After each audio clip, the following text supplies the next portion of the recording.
Hello my beautiful friends. Today we're going to be talking about the 5 love languages, and this is part of your module 2 of your self-love. So just understanding how we communicate with love, with our families, with ourselves, with the people around us that we love. So this is based off Gary Chapman's The 5 Love Languages book, and he's written quite a few different books.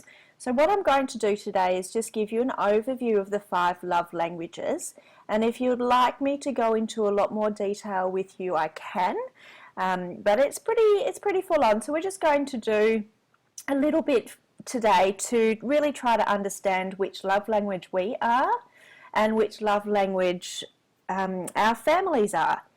So when I was researching this, I thought to myself, well, why? Why do we need to find this out? And the 5 love languages came up in my life probably about 15 years ago when I first heard about it, and then it just kept popping up and popping up. So I thought, right, I really need to look into it, and it's been an absolute godsend for my marriage and as my children grow to see what love language they have. Because as you know, all of our little people in our lives are very, very different. And to communicate in a way that they understand just really supports your communication with each other. And so in your journal, what I'd like you to do today, and if you don't have your journal, just stop the video and have a look. We're going to determine your own love language. So since you may be speaking on what you need, you can discover what your love language is by asking yourself just a few different questions. So think to yourself, how do I express love to others? And just pause the video for a few seconds and have a little write in your journal. And what do I complain about the most? This is very interesting, so again, just pause the video. And now, what do I request the most? What do I request the most often? So pause the video and have a little write about this.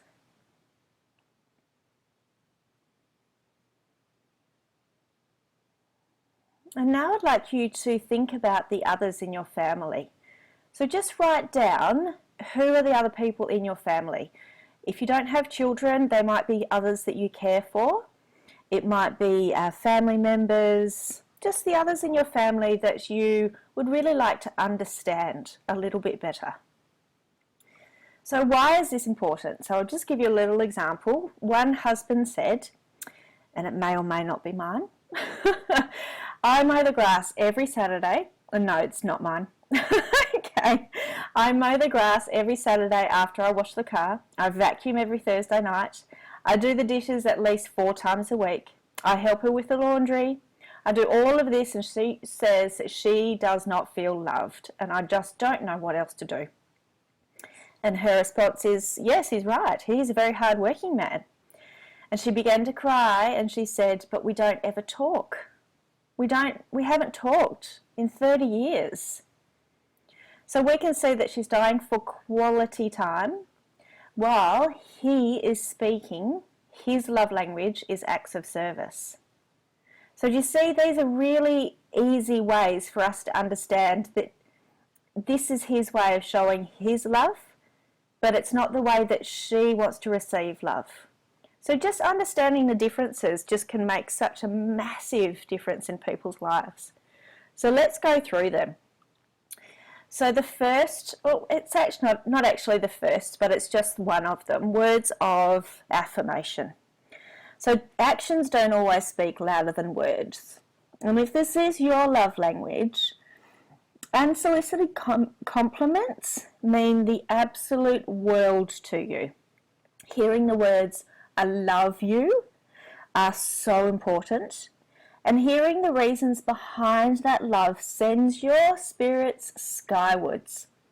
But insults can leave you shattered, and you don't easily forget those insults.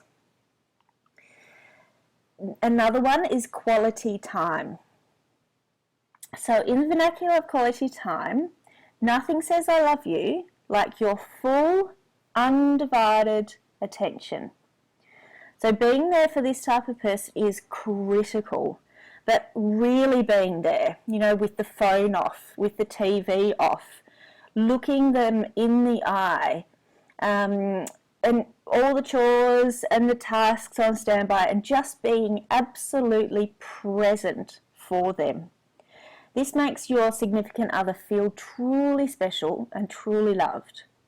Any distractions, any postponed dates, or the failure to listen can be especially hurtful for this person. Another one is receiving gifts. Now, don't make this mistake that this love language is for materialism. The receiver of this gift thrives on the love, the thoughtfulness behind the gifts, the effort behind the gifts. And if you speak this language, the perfect gift or gesture shows that you are known, you are cared for, and you are prized above whatever else was sacrificed to bring you that gift. It could be a flower that you've picked from the garden. It could be anything. But a missed birthday or a missed anniversary or a hasty, thoughtless gift can be disastrous, and would be the absence of everyday gestures. So I recognised a while ago that my love language was gifts, and this came as quite a shock for me because I'm not a shopper. I'm not a person that that likes collecting a lot of stuff, but I know that during a very, very busy period of our lives, my family have forgotten my birthday twice, and I'm still devastated about that. Whereas some other people might just go, oh well, everybody was busy, so it doesn't matter. But I absolutely love giving gifts as well. I go through a lot of trouble to find a very, very special gift for a person. And if I give them that gift and they say, yeah, whatever, that is devastating for me. Whereas some people it might not bother. So sometimes our love language can be quite a surprise. The next one, acts of service. So maybe vacuuming the floors can be an expression of love. Now, I used to think, yeah, you know, everyone, we just need to do those things. We just need to vacuum the floors. We just need to cook the dinner. But in some people's love language, that is love. That they are actually doing that, and they think they think it is showing you how much they love you. And so we just need to understand these things. It just makes things so much easier. So anything you do to ease the burden of responsibility weighing on someone else is an act of service. And this will speak volumes to somebody. The words he or she most wants to hear is, let me do that for you. And I know my husband is acts of service and also quality time. And so if I say to him, let's do that together, I can see him melt. I can see him, you know, that's just brownie points for me. And so, you know, it's whereas if I give him a gift, he couldn't care less. And so it's really easy. It's really good to find these different ways of doing things. But laziness, broken commitments, and making more work for them tells speakers of this love language that their feelings don't matter. And so it's just being mindful of these things. Okay, so physical touch. Now this isn't all about sex. It's not all about the bedroom. But a person who has these this is their primary language, is physical touch.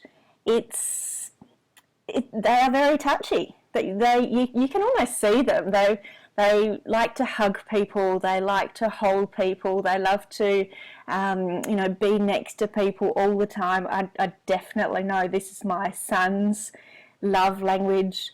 Hugs, pats on the backs, holding hands, just thoughtful touches on the arm, shoulder, face. They just love it. They absolutely love it. And this is the way that we can show our excitement, our concern, our care, and our love. Now, the other way of this, physical presence and accessibility, this is crucial, but neglect and abuse can be so destructive and completely unforgivable for these people. So, physical abuse is always it's always the wrong thing to do, but even taking away that physical touch, taking away that hug, taking away that holding hand for a physical touch person can be very devastating for them as well.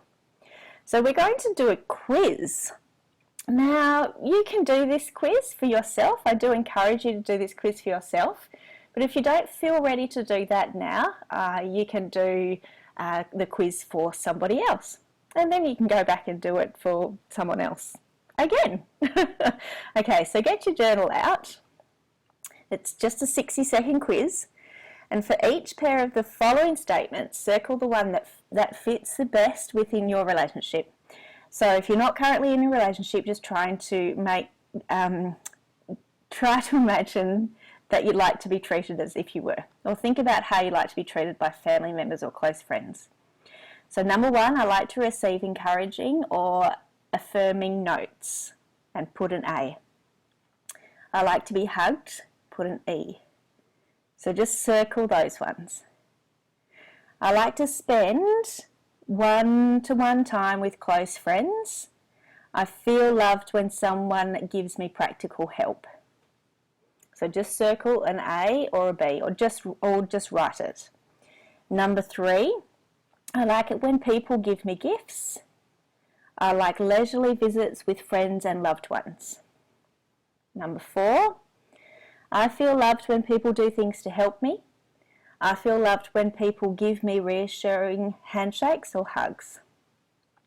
Number 5, I feel loved when someone I love or admire puts their arm around me. Or I feel loved when I receive a gift from someone I admire or love.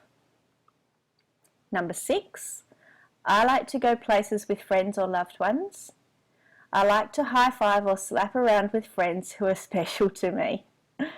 Number 7, visible symbols of love, such as gifts, are important to me. I feel loved when people affirm me. Number 8, I like to sit close to people I enjoy being around. I like it when people tell me I'm attractive or handsome. Number 9, I like to spend time with friends and loved ones. I like to receive little gifts from friends and loved ones. Number 10, words of acceptance are important to me, or I know someone loves me when he or she helps me. Number 11, I like being together and doing things with friends and loved ones, or I like it when kind words are spoken to me.